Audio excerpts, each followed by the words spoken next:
जिस आदमी की पहचान देश में लाडले के नाम से थी, वो किसान का लाडला होगा और मैं पूरी तरह आशावान हूं और ऊर्जावान मंत्री अपने नाम के अनुरूप शिवराज ये कर दिखाएंगे। आज मैंने आपका नामांकन कर दिया किसान के लाडले। कांग्रेस की जब सरकार थी कभी एमएसपी पे आपने खरीद नहीं की, किसान खून के आंसू रोता था। मेरे लिए किसानों की सेवा भगवान की पूजा है और यही मान के उनकी सेवा के काम में निरंतर लगे रहेंगे। जयराम जी, मैं मंत्री जी से पूछना चाहता हूं, लंबी बात हुई है कि 3 दिन पहले एक उच्च संवैधानिक पदाधिकारी ने हमारे किसानों की दर्द जयराम रमेश जी के सामने रखी। मैं मंत्री जी से पूछना चाहता हूं कि अधिकारी के टिप्पणियों का उन्होंने संज्ञान लिया है और उनकी क्या राय है एमएसपी को लेकर, जो उस संवैधानिक पदाधिकारी ने एमएसपी को लेकर।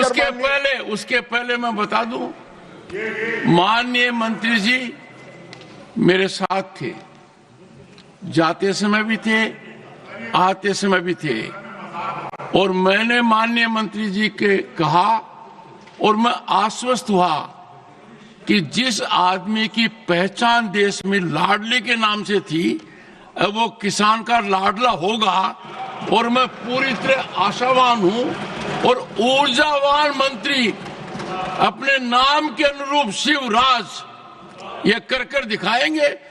जयराम रमेश जी से मुझे उम्मीद थी कि वो कोई प्रश्न पूछेंगे, किसान को बड़ा अच्छा लगता यदि अगर एक बार भी एडजमेंट मोशन आता, आया नहीं।